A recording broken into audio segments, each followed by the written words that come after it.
প্রেমিকদেরকে দেখ, আমার রাসূলের প্রেমিকদেরকে দেখ, গ্রেফতার করবি না জান নিবি না মুখের ভিতর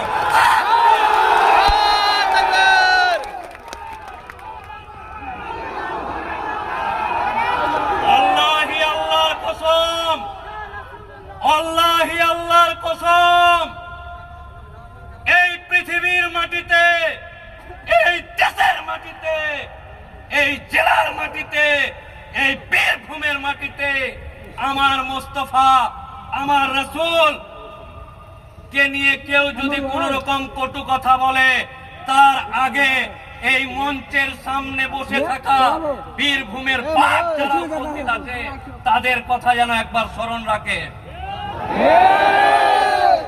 আমরা ধর্মীয় বিদ্বেষ চাই না, আমরা কোন রাজনীতির রং দেখতে চাই না।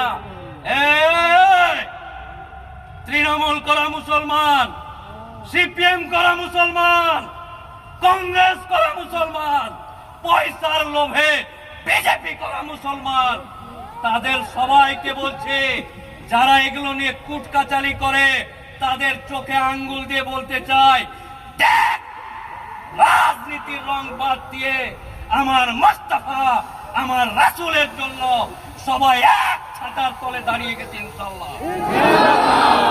কোন কাহিনী শুনবো না, কোন রকম গল্প শুনবো না।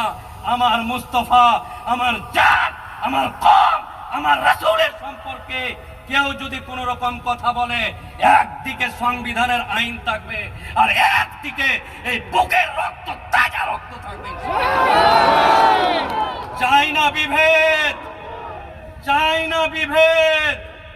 এই বীরভূমের মাটি, মা নলেটেশ্বরী মন্দির, একদিকে মাজার, এই মাজার, এই মন্দির, এইদিকে আছে অগ্নিগর্ভা মা কালীর মন্দির। এই দেশ, এই রাজ্য, এই বীরভূম আমার বাপ দাদুদের ছেড়ে যাওয়া সম্প্রীতির জায়গা। কেউ রাজনীতি করবেন করেন, রাজনৈতিক নেতারা সকালে এক কথা বলে, বিকালে আর এক কথা বলে। রাজনৈতিক নেতাদের দুইটা মুখ আছে, একটা সামনে একটা পিছনে, কিন্তু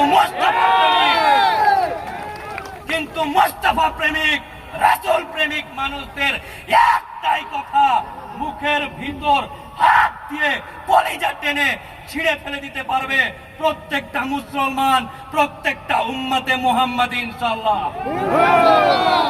নারায়ে তাকবীর।